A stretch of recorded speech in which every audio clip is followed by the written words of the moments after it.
Hey, GLP-1 plus sides community. Before we jump into the podcast, please take the time to leave us a 5-star review on whatever audio platform you're listening to the podcast on. Share your story and how the podcast has helped you.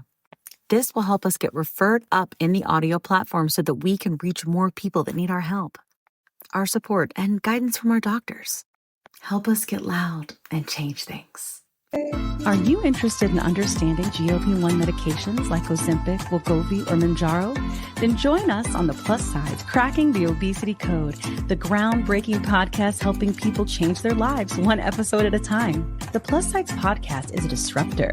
We're breaking down barriers, smashing stereotypes, and sharing inspiring stories that'll leave you feeling informed and empowered. Join us every week to learn from doctors who are specialists around GLP-1 medications like Ozempic, Wegovy, or Mounjaro. They'll provide you with science and facts to validate these incredible stories. But that's not all. We'll also bring you the voices of the GLP-1 Mounjaro TikTok community, real people who face the challenges of obesity-related diseases and disorders and discovered the incredible plus sides of GLP-1 medications. Our episodes are filled with heartwarming stories, laughter, and moments of triumph. You'll connect with our amazing community members who are reclaiming their health and experiencing their fullest lives. Are you ready to embark on a journey of discovery and empowerment? Tune in to the Plus Sides, Cracking the Obesity Code, and together we'll change the narrative around obesity and end the stigma. Subscribe now on YouTube or your favorite podcast platform and join our incredible community. Let's celebrate the plus sides of life together because every story deserves to be heard. Every life deserves to shine, and everyone deserves access to expert knowledge and medication. The Plus Sides Podcast. You're not alone. It's not your fault. Hey everyone, before we dive in, I really want to share something personal with you. About, I want to say like 8 to 10 months ago, after losing 100 pounds on GLP-1s and keeping it off for a long time, I started regaining out of nowhere, and I was terrified. But I also started having hot flashes and bouts of crying and snacky cravings and waking up at 3 a.m. unable to go back to sleep. It turns out I was in perimenopause. So I started hormone replacement therapy, which is also called HRT, through a telehealth called Winona that specializes in this. And it changed everything. And now I'm sleeping better. And my hot flashes are all but gone, thank God. And I feel like myself again. And it turns out that you can actually start perimenopause as early as 35. And well, I'm 46 and she's here. HRT has really come a long way and there's just no need to suffer anymore. So if you're like this and you're in the same boat, you can check out buywinona.com and you can use the link in our link tree to save some money. Want the fastest working GLP-1? For half the price, Ro now offers FDA-approved weight loss injections cheaper. With results you can see faster. Lose 15% of your weight with the formula from Eli Lilly that hits not one, but 2 hormones to curb hunger and nausea. Weight loss faster. Confidence higher. Price cheaper. See if you qualify at ro.co/TV. Are you interested in understanding GLP-1 medications like Ozempic, Wegovy, or Mounjaro? Then join us on the Plus Sides, Cracking the Obesity Code, the groundbreaking podcast helping people change their lives one episode at a time. The Plus Sides podcast is a disruptor. We're breaking down barriers, smashing stereotypes, and sharing inspiring stories that'll leave you feeling informed and empowered. Join us every week to learn from doctors who are specialists around GLP-1 medications like Ozempic, Wegovy, or Mounjaro.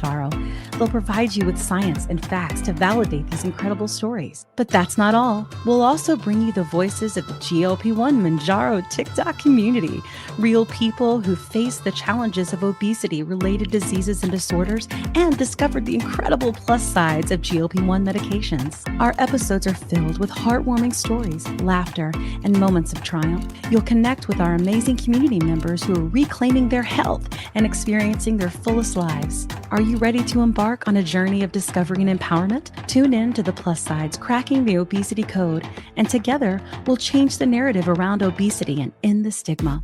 Subscribe now on YouTube or your favorite podcast platform and join our incredible community.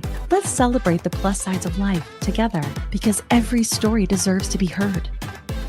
Every life deserves to shine, and everyone deserves access to expert knowledge and medication. The Plus Sides Podcast. You're not alone. It's not. And welcome to the Plus Sides Podcast. I am one of your hosts, Kim Carlos. And if you don't know me, hi. So glad to meet you. How are you? This is Kat and JT, and we all host this together. And we have people from our community come on and share their stories about overcoming, if you will, the disease of obesity and related diseases and disorders. And we bring on doctors so that you can learn about all of these things. And it could be mental, it could be physical, it could be HR professionals, whatever it is. Our goal is to help empower you so that you can advocate for your health and no longer feel alone and know that it's not your fault, because facts, science, and data. So we are glad to have you. And that's who I am. I've been taking these medicines for 14 months now, depending on when you're watching. Wow. And I have lost 86 pounds. My health has vastly improved. I also used to have crippling anxiety, and it is gone. It is gone. And that's been crazy. And I have gained so much from this community, way more than the 86 lost. And it's changed my life. It means so much to me, and I get upset just thinking about it, but these ladies here with me, as well as like all these people that we see, it's just my favorite thing. It's my favorite thing. So we're so glad to have you with us. So Kat, who are you? What you doing? Who are you? What's up? I am Kat Carter, and our resident ATLian, of course. Oh, the ATLian. I want to say, because I just did 100 miles this weekend on my spin community, is that fit has no size. I said on one of my TikToks, I would have trained and done this at 310 pounds or currently at 244, where I am right now. Wow. I was always active, always liked fitness. I trained for a half marathon in 2005, not in a very healthy way, but I was at 250. Yeah. So fit has no size. It's always been in my life. So I would say I've always had fitness in my life, but now with Mounjaro. I said Mounjaro for the last 14.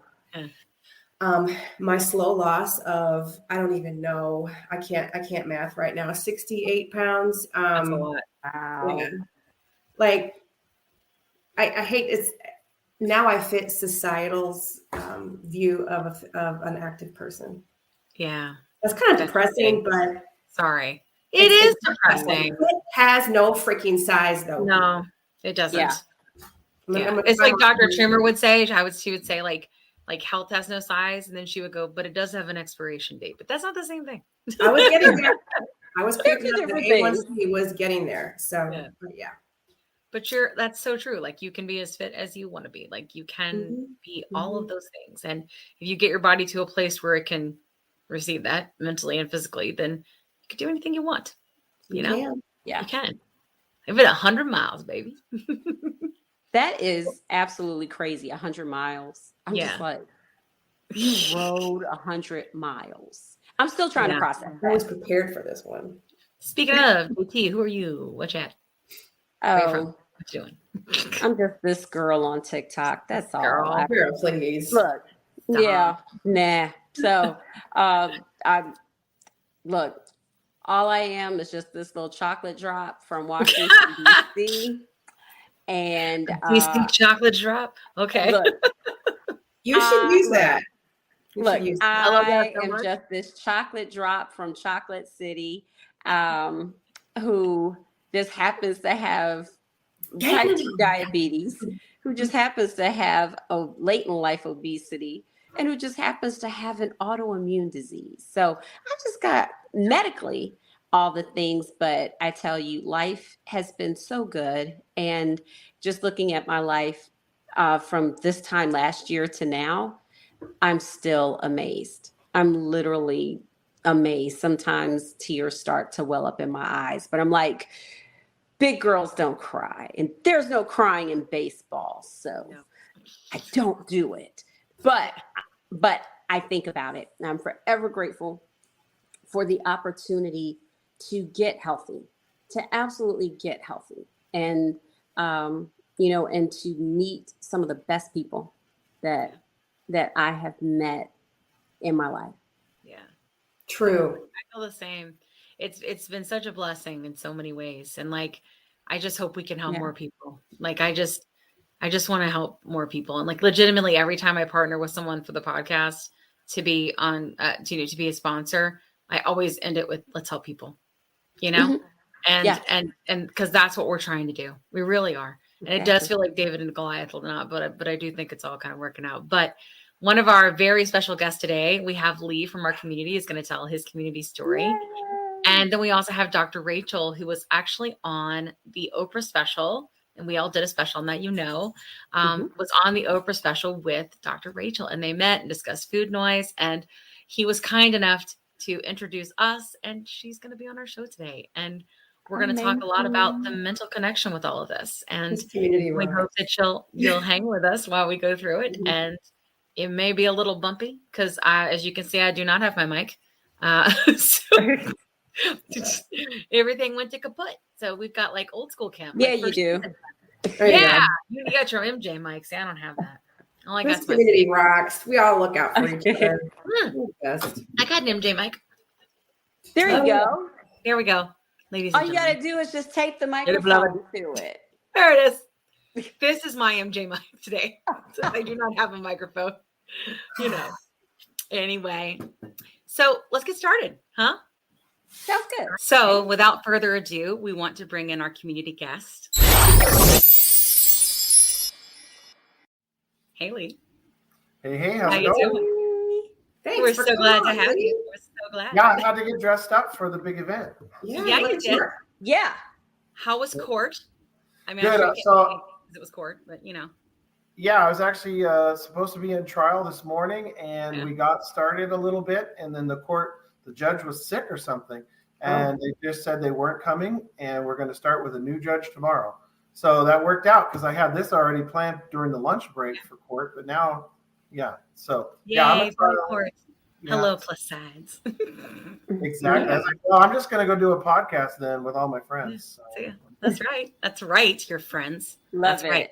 And if you don't know, we are all friends because we met on TikTok, which sounds bizarre. Yeah. It still to me sounds bizarre, but we are all leveraging a GLP-1 medication to treat our obesity or related diseases and disorders. It's changed our lives. And we want to take the opportunity for people in our community to take the space and be able to tell their stories unfiltered and uncut. Because our only agenda, the only thing we are trying to accomplish is for people to go talk to their doctors, for they to realize they're not alone. It's not their fault. We just want them to go see their doctor because there's treatment now. 3 solid FDA-approved treatments now. And we want everybody to know about it. Yep. Solid. Oh, yeah. Solid. Please take the space to tell us your story unfiltered. I'm going to keep it brief because I've been on the show before, but I do want to say, I started a GLP-1 back in April, and my initial goal was to fit onto the Mario Kart ride in Universal Studios in Japan, and I did. And then because so that's why my handle is LeeFitsIn, because I was going to fit into the ride. And then because there aren't that many guys on here sharing their journeys, my story got picked up by Good Morning America and Oprah, and I got flown out by Oprah. It was on her show, so I recommend everybody go see that if they haven't yet. And then, so then it's been kind of like an emotional down. Like, where do you go after you're on the Mario Kart ride and Oprah? At that point, it's like, I'm done again. You gotta find your theme parks. That's what it is. Yeah, I gotta find more theme parks. But now, so my story is a little different in that weight loss hasn't been like a big prominent feature for me. All my blood work is better, blood pressure, all the things, liver function is better. Everything has gone better. And I have lost some weight and inches and stuff, but it hasn't been I've been on it since April, and I probably lost 25 pounds, and it's been kind of stable the last couple months since I got back from Japan. But it's fine because one of the big things for me is the food noise, and just having that be gone is a huge benefit unto itself. Plus all my numbers are improving. And so, I'm a big advocate for this stuff. I do think I might want to try tirzepatide now because I'm not type 2, so I can't get Mounjaro, but zepbound, I think it's in my future. So anyway, LeeFitsIn. go check out my page. I am just sharing my journey and cooking stuff with cottage cheese and occasionally dancing and goofing around. So anyway. Good stuff with cottage cheese. That sounds like it's everywhere. It's everywhere. Yeah. I love it. I love cottage cheese. And pickle. Yeah. Oh yeah, cottage cheese and pickles. Yeah, I love, and I do some pickle comparisons, and what's better. There's some pickle wars. Oh, and I am an attorney, so this is the other thing.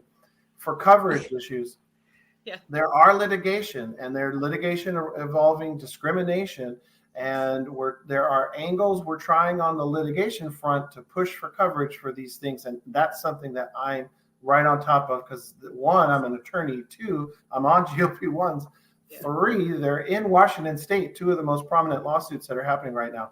So all of that is right in my wheelhouse. So if you are curious about where this litigation goes, give me a follow. So and if you are watching this, you likely seen my hell yeah it is that went viral, so and it was about that, right? Like I just pitched it because I was like, that's exactly what it is, and I've been trying to tell people, like, let's go for diversity, equity, and inclusion. Like, excluding something that treats for a recognized disease, that treats your medication is FDA approved with 20 years of data, is a completely discrimination, asinine, and it's absolutely ridiculous. It can't be accepted.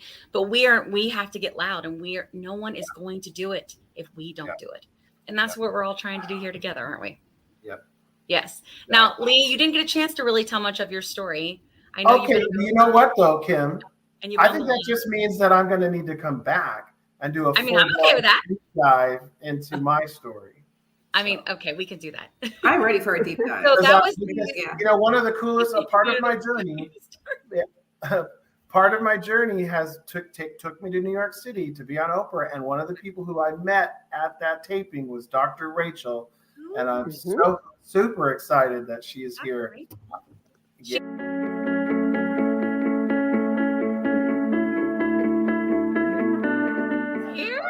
She is here.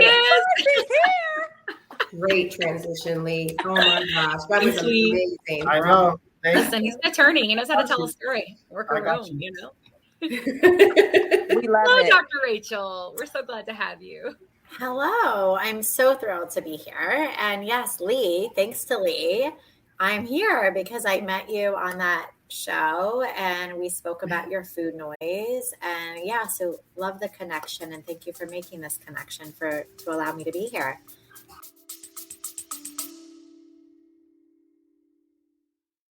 Quick pause here. I've had moments on my GLP-1 journey where insurance changes or rising costs force me to look for a new provider. And honestly, that process can feel very overwhelming. But that's why the Plus Sides podcast is partnered with GLP Winner to give our subscribers a resource to help them make that decision easier. GLP Winner is a comparison platform that lets you explore telehealth providers in all 50 states, whether you're looking for brand name medications or compounded options. You can see pricing up front, read reviews, and get a clear picture of which provider might align best with your needs.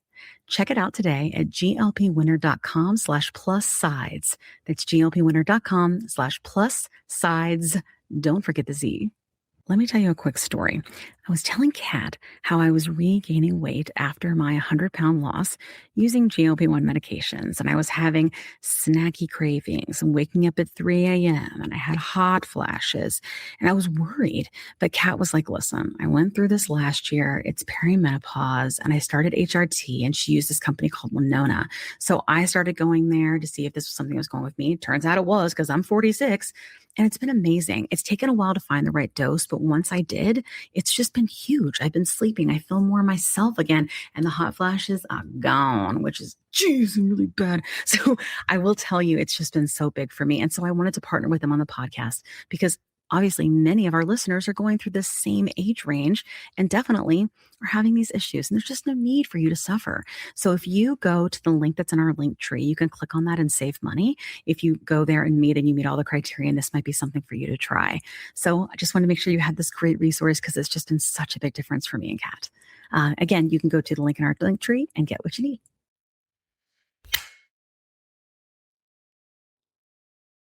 20 seconds a week, to lose 20% of your weight in a year with diet and exercise. That's the power of GLP-1s through Ro. Ro helps find the medication that's right for you, based on cost, availability, and your weight loss goals. Losing weight with GLP-1s is possible through Ro. Yeah, we're so excited to have you. I'm sorry for the dog barking. We're having all the technical issues in the land on my side today, which is literally the first time this has happened. That's okay, because before, as I was in the back room, I think that's what you called it, backstage. I'm in New York City, and there was lots of noise. So just know I'm in New York City, and if there's noise, that is totally normal for New York City, but it could be annoying for a podcast. Nah, we'll be all right. Look, we have an editor now, so it's good news. True. Yes. Well, obviously, we know you because you've been on Oprah, and we've also looked into you, but we would love if you could tell our audience who you are and how you help people. Sure, I would love to. So I am Dr. Rachel Goldman, for anybody that doesn't know me. I'm a clinical psychologist based in New York City. I'm also clinical assistant professor in the Department of Psychiatry at the NYU Grossman School of Medicine. And I'm also a mom and lots of other things. But I work in the field of treating obesity, as well as helping individuals make behavior changes to live happier, healthier lives. And that could be related to stress management, body image, obesity, disordered eating behaviors, and other things.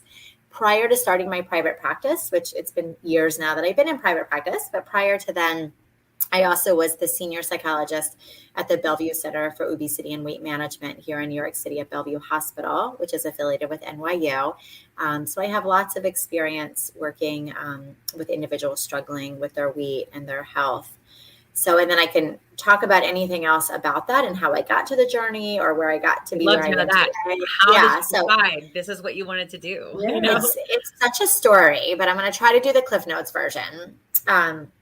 So I grew up being a dancer as a hobby. I danced since I was 2.5. I loved it.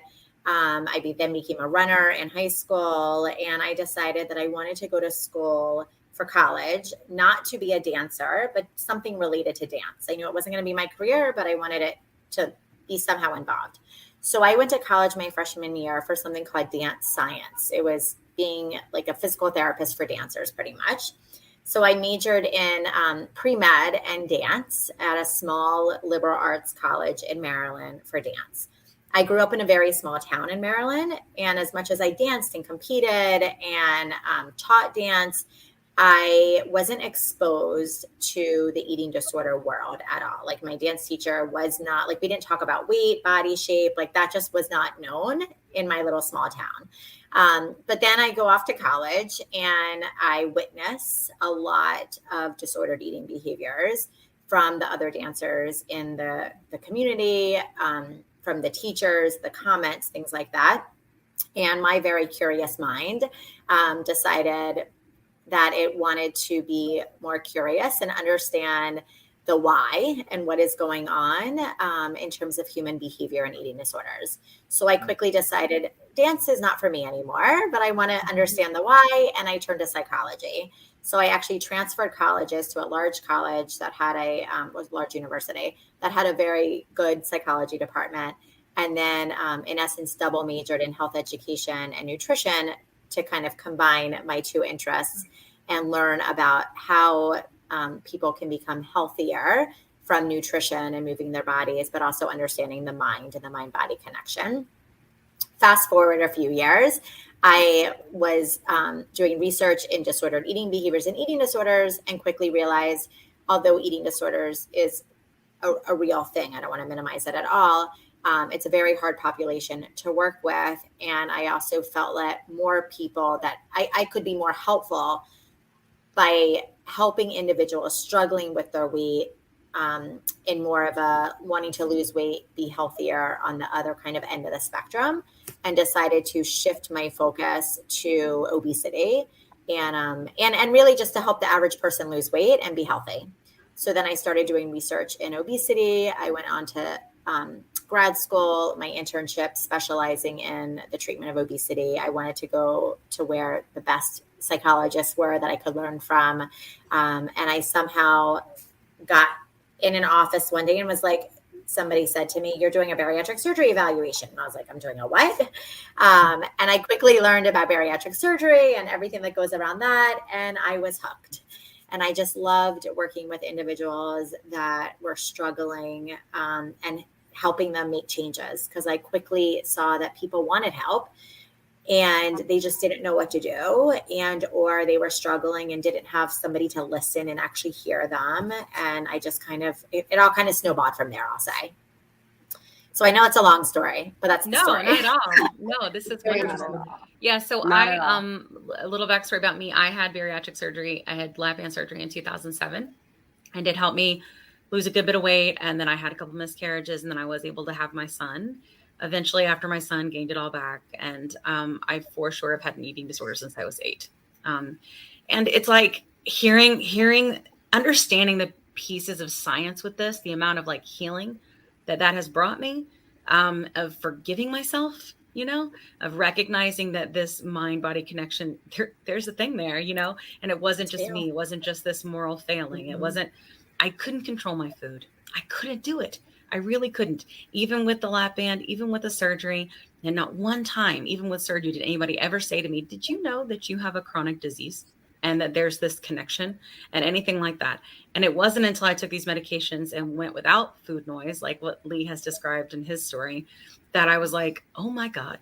And the one thing I feel like I've learned, and I think goes into things you're saying about understanding this world, is there is no such thing as an obese person that is fat and lazy. That is not real. That does not exist. And it's actually episode 5 of our podcast where we had a bariatric surgeon on. And he said to me, like, "You didn't have the tools, Kim. Like, you didn't have the tools." Because I literally couldn't even, it didn't matter about my professional accolades or my amazing friendships and all this very rich, full life I had, because I couldn't control my food.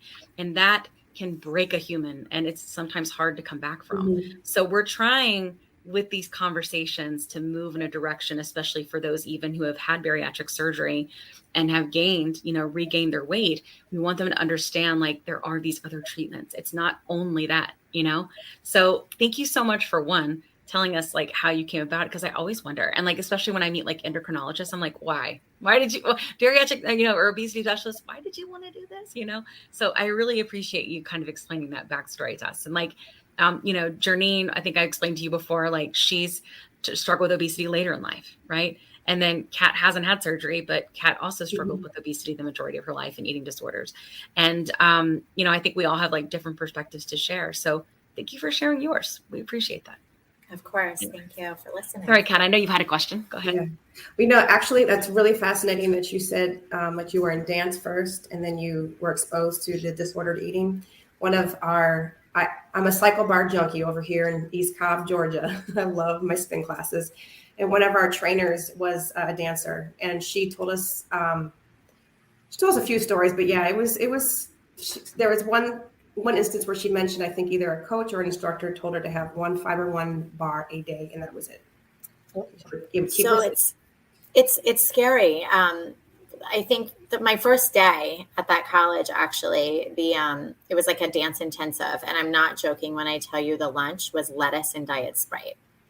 And I remember going back to my dorm room and calling my mom and being like, "What the F is going on here? Mm-hmm. Like, this is not food. This is not going to satisfy me. And this is not going to give me energy." Mm-hmm. And it amazed me to like hear the stories from individuals that were really struggling. I feel very fortunate that I haven't struggled with an eating disorder, but I witnessed it. And that's when I was like, wow, like what is going on here?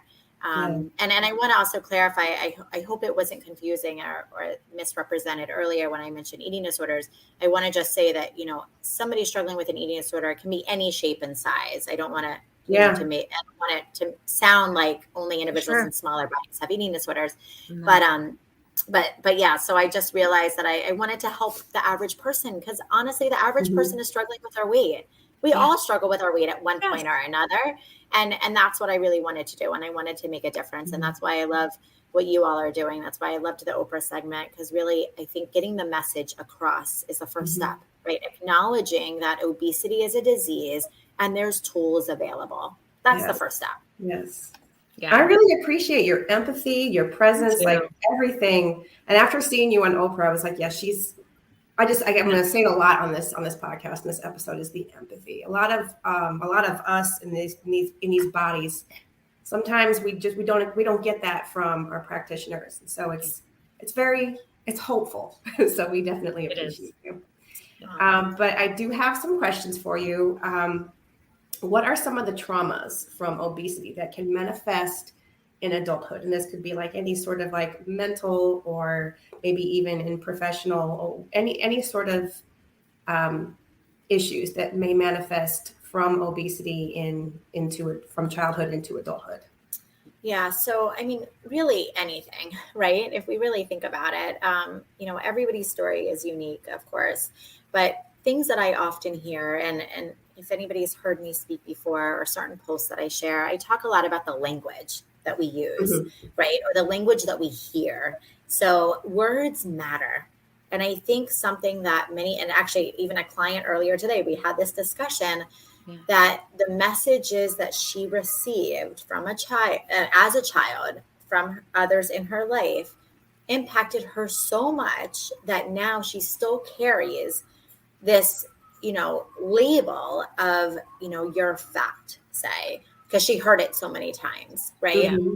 Or should you be eating that? Things like that. So I think for one thing, a lot that people struggle, and this once again is anybody that struggles with their weight, is that for anybody really, we internalize what we hear. We internalize messages, and we are all listening and seeing messages thrown at us every day from everywhere, right? From family, from friends, from media, from social media, wherever we are.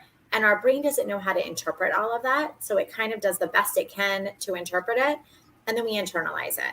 So I think one of the things that I often hear about and see is the emotional aspect of the words that are then carried into adulthood. And it doesn't define us, but it impacts who we are, right? It impacts our self-worth. It impacts our self-esteem, our body image, our mental health, our mental wellness. And I think that is something that's really common that actually isn't talked enough about, just in terms of those words and the language that others are speaking to us as a child now is carried. And that's what we hear all the time now when you do certain things, when you hear certain things. And it takes work to tweak that, but it's not impossible, right? So it did feel impossible. I feel like it does. It's hard until I got on medicine, and then it put me in a place to be able to receive. Does that make sense? Absolutely, it makes sense. I actually got asked that question in the past. Because I specialize in cognitive behavioral therapy, which is a type of therapy that talks about the relationship of our thoughts, emotions, and behaviors and how they're all linked. And I often get asked, if somebody is not capable of doing cognitive behavioral therapy, because there's a cognitive piece that is, maybe a higher functioning type of person, or somebody that's, at a certain point in their life may or may not be able to do, like it's difficult to do with children, for instance, because the cognitive part isn't there. If somebody is not capable of doing that, somebody had asked me, do you think the GLP-1s would allow somebody to then be able to do that work? And you just said it, right? That I think some people, what's that?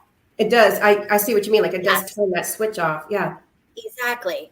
And it's similar to other medications. Like if we think of somebody that struggles with depression, right? Like somebody that is so clinically depressed that they can't think and challenge their own thoughts because they're in a different mental state, or they can't just go out for a walk and do that behavioral part.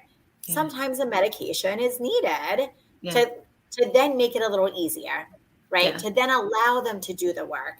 And I think that's what we need to think about with the GLP-1s also, is it falls in the same category, right? I often say I chose to be a psychologist and not a psychiatrist for a reason, but it doesn't mean I don't believe in medication.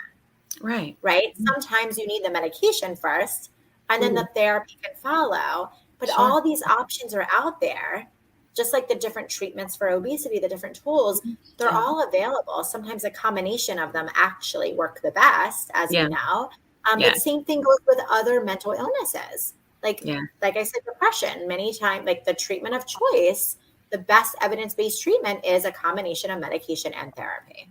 Yeah, for sure. It's safe to say, that was the second part of my question, was to pair or partner up bariatric or GLP-1 therapy with mental health, with cognitive behavioral therapy.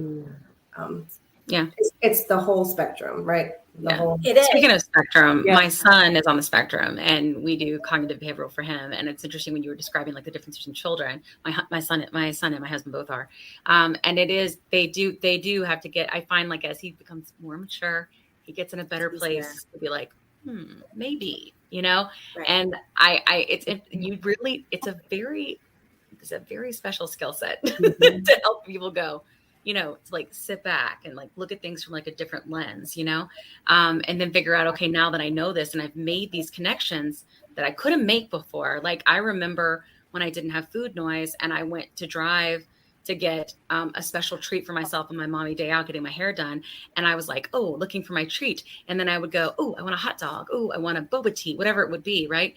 And I remember the moment that like emotional relationship is like severed like a cord, and I remember going, what am I going to do now? Like, what am I going to do? And then I was like, wait a minute, maybe I don't have to do anything. But I couldn't think like that before. I could never go, do I really want that? No, I really don't.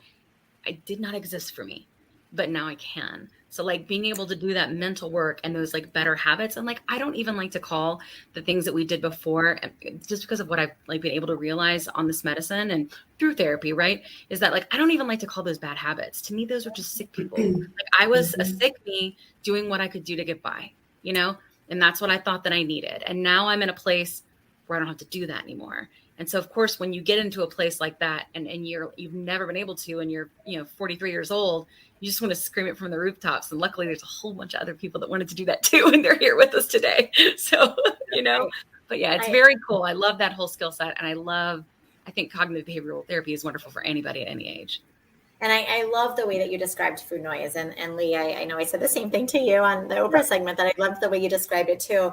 Because since and I'm very honest and transparent about it, since I haven't struggled with obesity, I haven't had that. But I love hearing how it's manifested in different people. Yeah. And because what you just said is so true. And I just had this call earlier today saying that, from what I understand, when people don't have this food noise anymore, it's like, well, now what do I do with my time? I don't have this heaviness. I don't have this extra mental weight on me, constantly thinking about what's next, what am I going to eat, where am I going to find the hot dog, all these things. Yeah. And it's amazing what you can do with that extra found time or that space that now allows you to be like, I don't need the hot dog, but if I want it, I can have it, and that's okay. Yeah. And I think that's the difference. The food noise becomes this impulsive thing. I need it now. I feel out of control. Yeah. Loss of control. And then it's like, if I want it, but that's different. That's different. And being able to gear shift, right? Exactly. That gear shift did not work for me. Exactly. But that's what the normies are like. That's what they are. They can gear shift. Normies. That's why when you would try to explain to the normies what this is all like, they're like, couldn't always do that. I didn't realize at first when you said normies, I was like, the what? But normies. I get it. 60% of America. So for my community that might be listening, the normies, I'm going to say, I'm pretty sure you're referring to the individuals who the calories in, calories out works. Yeah. It works for them. Doesn't work for others. Yes. Got it. I like that. Exactly. They don't have metabolic disorders. That's the normies. Exactly. Yeah. I like this idea. I like this idea of it allowing you to address other things, because for me, getting rid of the food noise has just been step one. It hasn't led to super dramatic weight loss over the last 6-7 months, but it allows me now to realize, okay, that part's gone. There's other things that are driving my weight other than just food noise. For some people, maybe it is just the food noise, and that's amazing. They'll lose weight super fast. For me, that's one element, but I think there's stress is a huge thing for me. And Cortisol. I think getting rid of that food noise, now it's like, okay, that's being addressed. Now I need to deal with how I manage stress, because I think that's a factor for why I haven't lost weight as quickly. But now, it's one less thing that I can, but that's where the combination comes in. So I really like the way that you are putting that, Dr. Rachel. Yeah. And I love that you mentioned managing stress, because I talk to all of my clients about stress management and having a unique coping toolbox that works for them of coping tools. Because if we are not managing our stress, so many problems can arise. And many people, I'm not generalizing, but many people do turn to food when they're stressed. And after somebody has bariatric surgery or maybe is on a GLP-1, it's not that food is taken away, but you may not want to be turning to food anymore, or you don't have the desire to turn to certain foods anymore. And then the question is, what do you do? Right? So that is something I love to talk to patients about before they start GLP-1s or before they start bariatric or go for bariatric surgery, because it's really important to be building that coping toolbox in advance. So then it's not just taken away and you're like, oh my God, I'm stressed. And now what do I do? Because I used to turn to food. So that's really important. And I think that's why it's so important that anybody seeking treatment for obesity, regardless of which tool they're going to use, that they have that mental health support and they have that other support in place, because these are things that have to be addressed. And like, I do think that's something to consider. And what I've realized through this process is that not everybody can afford a therapist. Not everybody can afford these medications, for sure. And not everybody can afford a therapist or is going to go and feel like they're in a safe place to go somewhere where a lot of people feel like they're being judged. Now, therapy is something I've been doing a long time with my husband and with my son, because it's just such a big part of our lives. But it wasn't always like that for me. I for sure grew up in a household where that wasn't what we did. We didn't even talk about things, So I think it's important to understand the power of community if you don't have access to that, right? So in our community on TikTok, we know each other, we support each other. We have our friends that maybe just comment, and then we have our friends that maybe want to help moderate on lives. And we have our friends who actually want to post and share their story. And they're all different size of different creators that we do this. And I will tell you, I know the medication is magical and powerful and all the things, but what has made the difference for me, 14 months and the longest I've ever gone, and not even had, I'm fine. Like, I'm great. It's because of my community. The power of hearing other people and just like knowing that it's not your fault. It's huge. And every day I can go there and see that. And I do therapy too, which is great, but I'm blessed, right? I'm privileged that I can afford to do therapy. So I hope that people who are out there who don't know, there's still a space for you, and we share stuff, and we have Dr. Rachel and other people like this on the show. So I hope you'll at least enjoy this. You can't get that. Absolutely. That support and knowing that you're not alone is so important. And as much as I'm an expert in this area and a therapist, I tell people all the time, you have to make connections with other people going through similar things. Even if you are quiet and you just listen, and you hear another story, something's going to hit you and be like, oh, I'm not alone. That wasn't just me. That happens to them too. Or something sounds similar. And there's lots of support groups and forums. And I really do encourage everybody to be a part of a community and feel that support, because it's needed, really. So important. That's the nature of binge eating. I have gone to many therapists for my binge eating and overeating, Overeaters Anonymous, but that's the nature of binging, is isolating. Yes. And pulling away. And I did that a lot of shrinking, a lot of no more shrinking around. Yeah. No more shrinking. What Kim says, no more shrinking. But it's so isolating. It is. It's a lot of being alone, because it's a lot of shame and it's a lot of trauma. That's it. It's this big shame, the big shame. And we all see that within each other, and it all manifests within our community too. And there's always some sort of drama, but we always all work through it as well. We get through it. And that's something Dr. I don't know who Dr. Rudy is, but he was on our show, and I was kind of talking about sort of this pain and trauma and forgiveness of self and forgiveness of doctors and forgiveness of, and trying to forgive and move forward and heal. Right. And trying to heal. I'm trying, Kat, and what's great though about people with obesity is they have grit. They have so much grit. And that's what we do, right? We get down and we just kind of pull ourselves back up, and being around that power all those people that think that way and that do that and just keep pulling themselves back up. I'm telling you, we could change the world. We could do it. I absolutely agree. And it's contagious, right?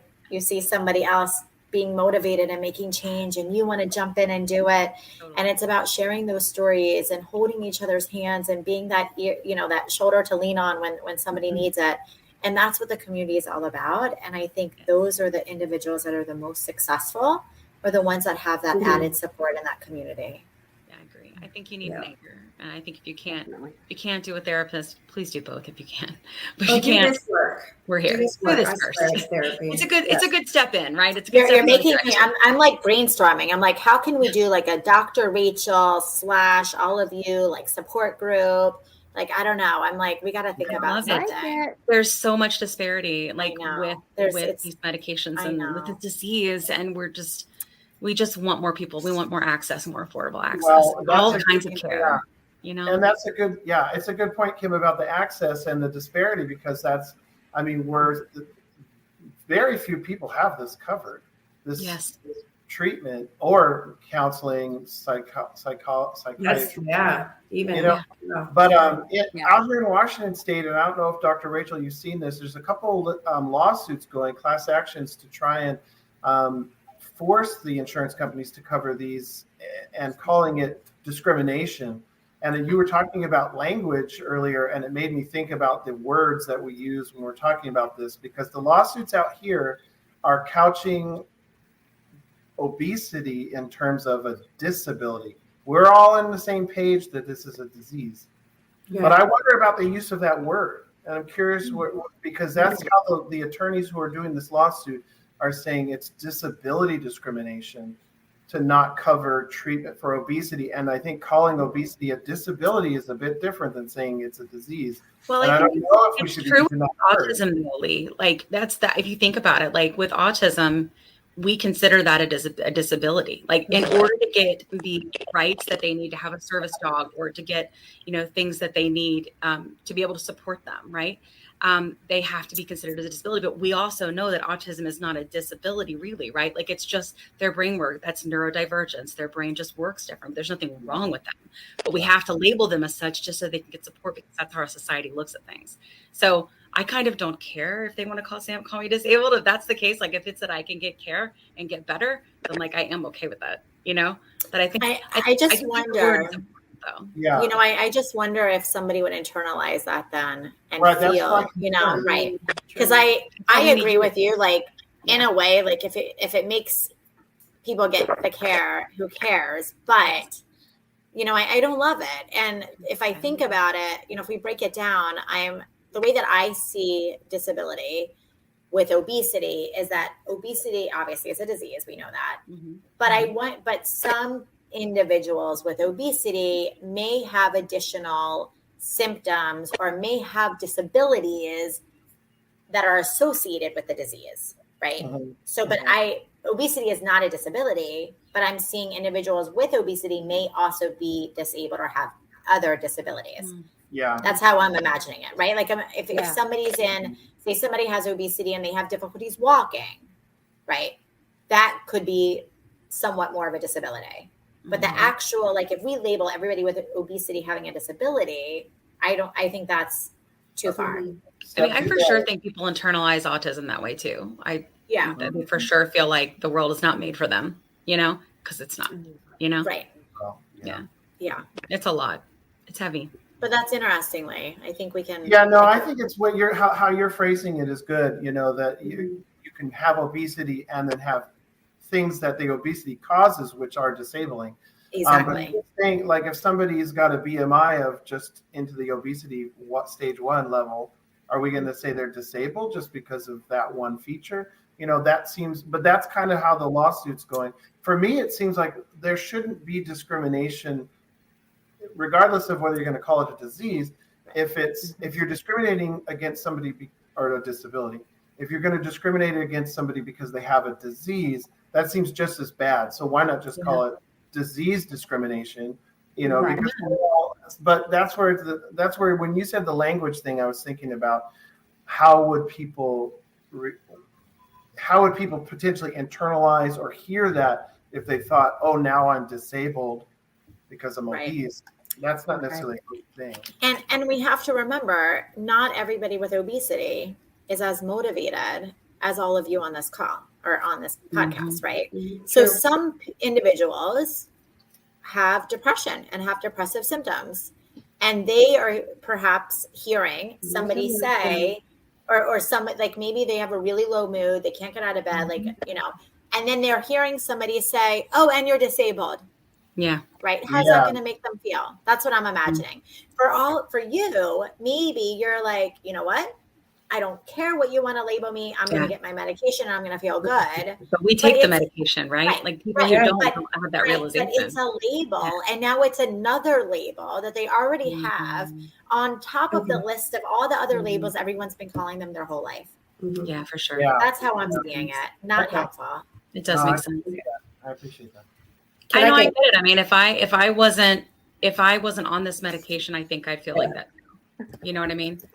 I do. I feel like I would for sure feel like, and I had depression and anxiety as well, you know, but it's because I'm on it, right? Like that's why I'm cognitively in a place that I can shift, you know? Exactly. Right. That's awesome. Can we ask one more question? Yes. And I was saying too, we can do more of these episodes and continue because I think we all could talk forever. Sure. We really want to touch on The Whale because I saw The Whale. Yeah. That's a powerful movie. We want to appreciate. I appreciate your work on the film.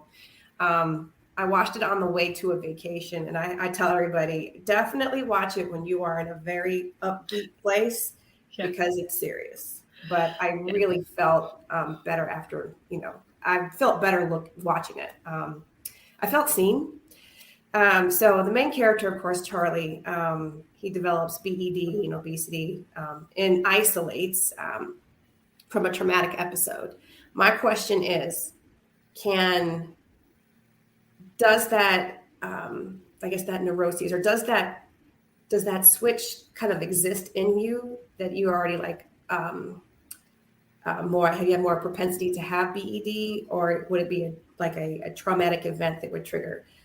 And if so, is there a difference? Are you born with it, or is it just one event that triggers, or can it just be whatever happens, whatever person to person? Yeah, so great question. And for anybody listening that doesn't know what BED is, it's binge eating disorder. And something that I like to remind people is that eating disorders, just like obesity, are multifactorial, right? There's many factors that can contribute to them, and it's not just one thing.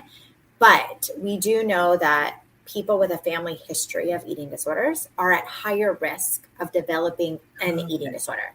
It may not be binge eating disorder to binge eating disorder, although we do see that, but they are more likely to develop an eating disorder.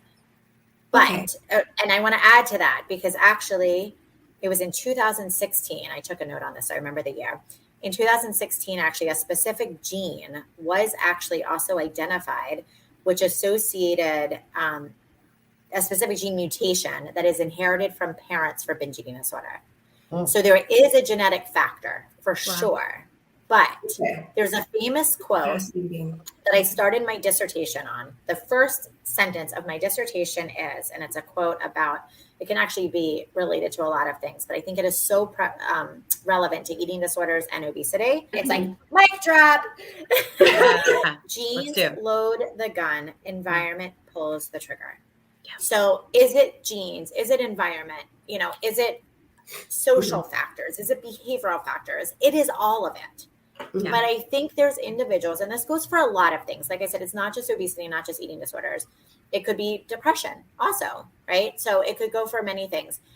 Somebody may be predisposed genetically, but it doesn't mean they're necessarily going to develop it. Certain environments then could cause it to be, more developed or an individual to have it. So it really depends. I also think, like we were talking about emotional eating before, we didn't necessarily label it at that, but we were talking about emotional eating before. And I think also for people who are more prone to participate in emotional eating and then go through a very traumatic experience, if their go-to is is food, like Charlie's in this case, he had a very traumatic experience. We don't know what his life looked like, previously, but he had a very traumatic experience and he was turning to food out of an emotion. Out of an emotion to comfort him, to fill that void.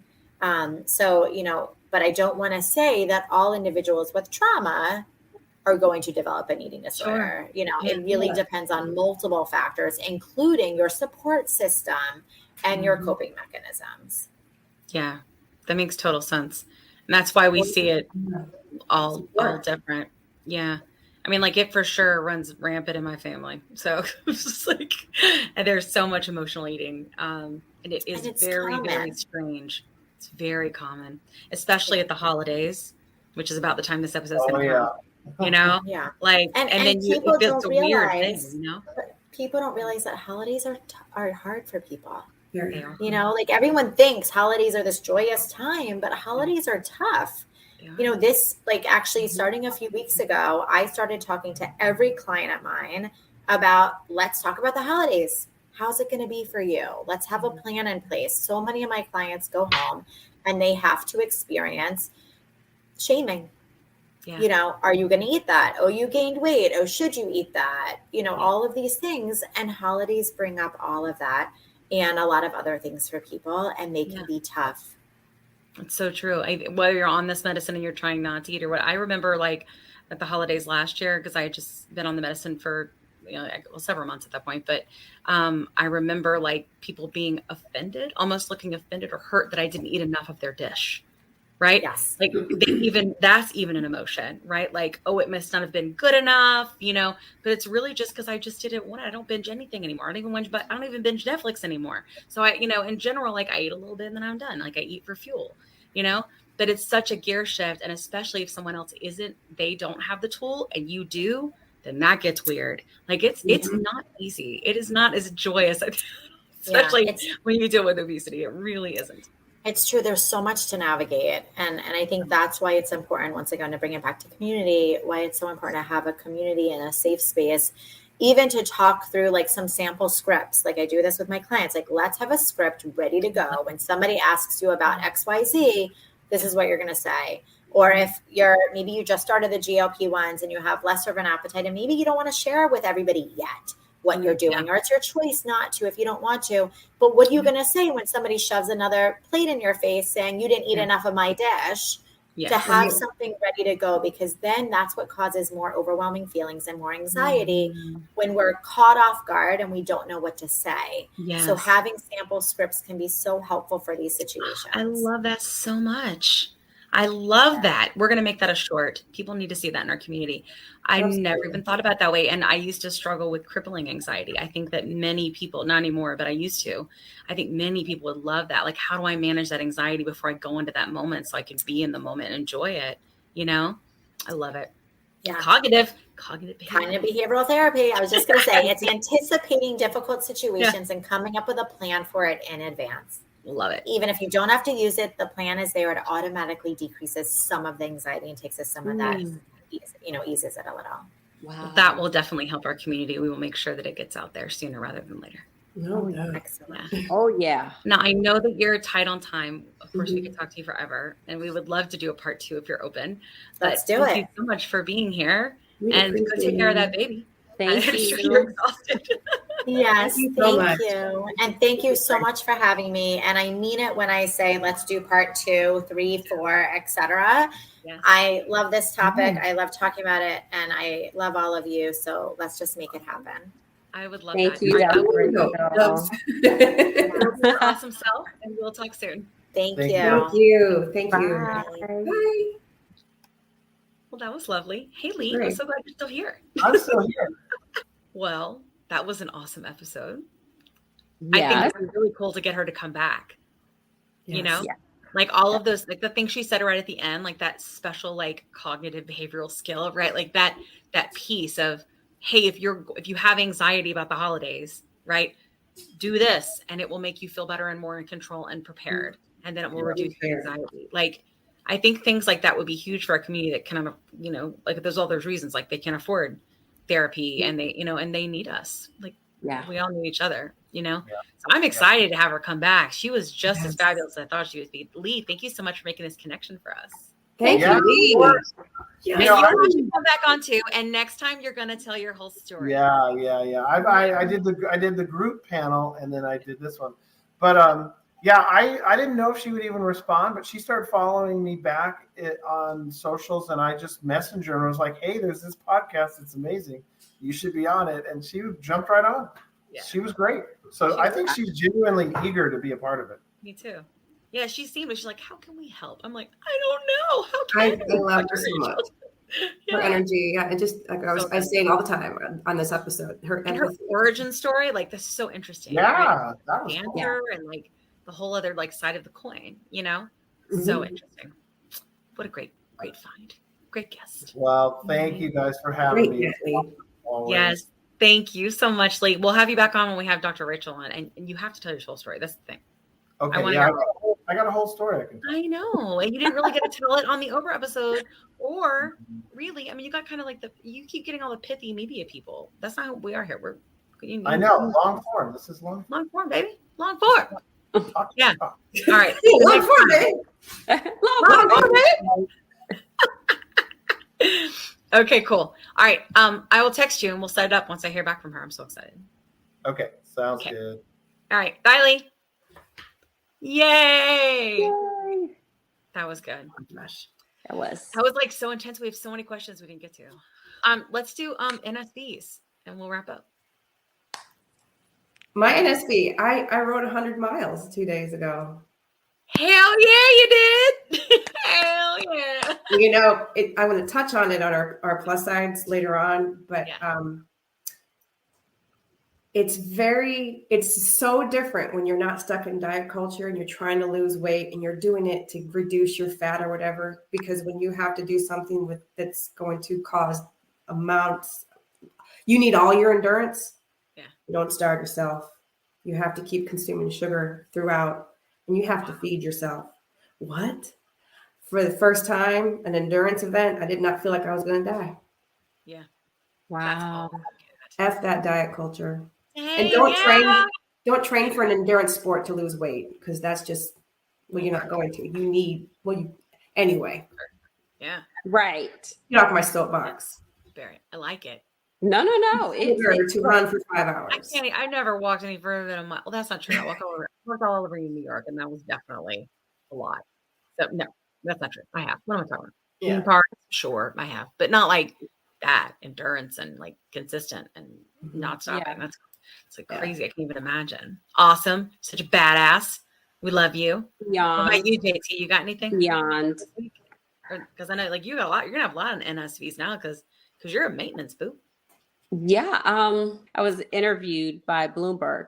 That's right. Tell us all about it. Oh, yeah. All right. You don't have to, I guess. But it'll be coming out, I believe, this week or next week. Exciting. So I'm somewhat bracing myself because I don't know all how it's going to be framed. But being able to share my story, and it's not just my story, but I talked about the community and all of the wonderful people in it, because one thing I've learned through all of this is that it's about you, but it's really about the community. Yeah. And I guess that would be my NSV. Yeah. Yeah. That's great. There's way more than I think, growing and healing, right, than just shrinking. Right. I have such a deep love of our community. And I will say though, I sometimes I can't sleep. It is hard. Yeah, it is hard because I see these things, and because it's community driven and people send me things, and the desperation that I come across, it just makes me want to work harder and do more. And I need to realize like I still have a family and a life and my own journey that I also have to be able to balance. And that's very, very hard to do for me. So I need to do a little cognitive behavioral therapy to figure my way out through that for sure. I'm getting there though. I'm starting to think like, okay, how can I manage the stress better? Because there's no way I can manage the passion better. Do you know what I mean? Like I am what I am. It's how I am. But how can I manage the stress better? And I think it's all right, like being able to have more volunteers to help in more areas, right? But it's also important to me that volunteers, have an opportunity to whatever it is they're working on, they feel good about, or that they could leverage in a different capacity, like creating a portfolio for social or something like that. Like I want people to be able to do different things. And this is just good experience for that, And I think about all those things. It's a very big responsibility. It really is. I did not realize what it was going to be like until it was here, but it is the honor of my life to be able to do this. Outside of having my kid, it's the best thing I've ever done. It's my favorite thing, Joy. So I think NSV for me was when I went to the hospital, everything's fine. But when I went to the hospital, I wore a normal sized hospital gown, and they used a normal sized blood pressure cuff and an electric one. And it took my blood pressure great. And my blood pressure was great. And so that was, I don't know why that was such a big deal, but I know like anytime I've ever had to go to the hospital for anything, like whether I was pregnant or whatever it was, I always had so much, just like a doctor, like she was just talking about Dr. Rachel, anxiety about that moment. Like, or if I was going to go to anywhere, like you go to business, right? Or you go to some sort of work event and you walk in and you see all these chairs and you're like, there's no way the weight capacity for that is my weight capacity. Like there's no way those things match. And then you worry about them and there's anxiety about that. And that's how I was with everything. Hospital gown, blood pressure cuff. Like anytime I go to the doctor. Home exercise equipment. Yeah. Exercise equipment. Yeah. Home exercise equipment. Usually it's like the capacity is 200 pounds. Like, at one point I'm like, I'm 315. I'm 320. What are we doing here? But exactly. Yeah, it's awful. And a lot of companies, I think, have started to realize they a bare minimum need some chairs for people of size, but just things like that. I think it's so much. And when she was talking about disabilities and stuff, like there's so much anxiety around all things because this world is not built for fat people. It's not built for autistic people. It's just not, and I almost feel like that's where the disability lies, right? In my opinion, but that's just me. Yeah. Anyway, this has been a great episode. We will definitely have a part 2 with Dr. Rachel. So I can't wait. Oh yeah. Because it's free and you will know when we have it coming up, Awesome. All right, everybody. We will see you next week. Have a good one. You are not alone. It's not your fault. Night. Hasta la pasta. Let me tell you a quick story. I was telling Kat how I was regaining weight after my 100-pound loss using GLP-1 medications, and I was having snacky cravings and waking up at 3 a.m. and I had hot flashes, and I was worried. But Kat was like, listen, I went through this last year. It's perimenopause, and I started HRT, and she used this company called Winona. So I started going there to see if this was something that was going with me. Turns out it was, because I'm 46. And it's been amazing. It's taken a while to find the right dose, but once I did, it's just been huge. I've been sleeping. I feel more myself again, and the hot flashes are gone, which is really bad. So I will tell you, it's just been so big for me. And so I wanted to partner with them on the podcast because obviously many of our listeners are going through this same age range and definitely are having these issues. And there's just no need for you to suffer. So if you go to the link that's in our link tree, you can click on that and save money. If you go there and you meet all the criteria, and this might be something for you to try. So I just want to make sure you had this great resource because it's just been such a big difference for me and Kat.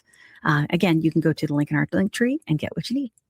Today's episode is brought to you by Ro, a telehealth platform that's changing the game of GLP-1 access. What sets Ro apart? Ro understands the challenges of navigating insurance hurdles and the skyrocketing prices of GLP-1 medications. That's why they specialize in getting insurance approvals for GLP-1s. And if insurance is a barrier, they go a step further by prescribing brand name zepbound vials for prices close to those of compound GLP-1s. With Ro, you're not just getting a prescription, you're getting a partner in your journey that's helping you access affordable treatment and guiding you every step of the way. Whether it's insurance approvals or cost-effective alternatives, Ro is here to make sure that you get the medication you need. Visit ro.co/plus-sides with a Z today to see how they can help you take control of your weight management journey with affordable, accessible care. That's ro.co/plus-sides with a Z, making healthcare work for you. Check out the link in our show notes for more details. Are you interested in understanding GLP-1 medications like Ozempic, Wegovy, or Mounjaro? Then join us on the Plus Sides, Cracking the Obesity Code, the groundbreaking podcast helping people change their lives one episode at a time. The Plus Sides podcast is a disruptor. We're breaking down barriers, smashing stereotypes, and sharing inspiring stories that'll leave you feeling informed and empowered. Join us every week to learn from doctors who are specialists around GLP-1 medications like Ozempic, Wegovy, or Mounjaro. They'll provide you with science and facts to validate these incredible stories. But that's not all. We'll also bring you the voices of the GLP-1 Mounjaro TikTok community, real people who face the challenges of obesity-related diseases and disorders and discovered the incredible plus sides of GLP-1 medications. Our episodes are filled with heartwarming stories, laughter, and moments of triumph. You'll connect with our amazing community members who are reclaiming their health and experiencing their fullest lives. Are you ready to embark on a journey of discovery and empowerment? Tune in to the Plus Sides, Cracking the Obesity Code, and together we'll change the narrative around obesity and end the stigma. Subscribe now on YouTube or your favorite podcast platform and join our incredible community. Let's celebrate the plus sides of life together, because every story deserves to be heard. Every life deserves to shine, and everyone deserves access to expert knowledge and medication. The Plus Sides Podcast. You're not alone. It's not your fault.